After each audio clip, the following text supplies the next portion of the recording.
Friends, तर आजच्या सकाळची सुरुवात झाली गायत्री मंत्रापासून. हृदय तेच त्याचं खेळत होता आणि आज पप्पा गावावरून आलेले म्हणून त्यांनी खूप सारा भाजीपाला आणलेला. त्यामधून मी ही पपई काढली कारण पपई खायला मला खूप आवडते. आता एवढा सगळा भाजीपाला बघून मला खायचं त्याला खूप टेन्शन आलेलं आणि मम्मीला हे साफ करण्याचं टेन्शन आलेलं. तर मम्मी हा भाजीपाला साफच करत होती आणि एक एक भाजीपाला मी बघत होते की असं काय काय आणलेलं आहे. त्यानंतर मध्ये मला एकच गोष्ट आवडली जी आहे हे हरभरे. हे हरभरे खायला खूप टेस्टी लागतात, जे मला खूप आवडतात. आणि हे पप्पाने वांगे आणलेले, जे खाऊन खाऊन मी खूप कंटाळलेली आहे.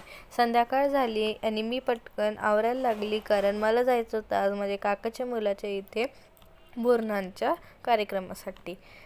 हे सर्व डेकोरेशन जे तुम्ही बघताय त्यासाठी मी खूप मदत केलेली आहे त्यांना, कारण हे काका माझ्या घराच्या जवळच राहायचे. आणि ही रांगोळी मी बनवलेली आहे. तुम्ही कमेंट करून नक्की सांगा की ही तुम्हाला कशी वाटली. इथे बोरनांचा कार्यक्रम झाला आणि रिदू तिथेच झोपलेला. जेवणचा कार्यक्रम देखील तिथेच होता म्हणून मी त्याला थोडीशी मदत करू लागले. मी आता खिचडी इथे बनवत होते. मला थोडा थोडा स्वयंपाक येतोच. आणि त्यानंतर मी ही थोडीशी आईस्क्रीम खाल्ली. लोक जेवणाच्या नंतर आईस्क्रीम खातात, मी जेवणाच्या आधी आईस्क्रीम खाल्ली. त्यानंतर अक्षुने हे दूध आणि मांडा खाल्ला आणि थोड्या वेळानंतर मी हे मंचुरियन खाल्लं, जेवण केलं आणि घरी जाऊन झोपलो. बाय. Thank you for watching.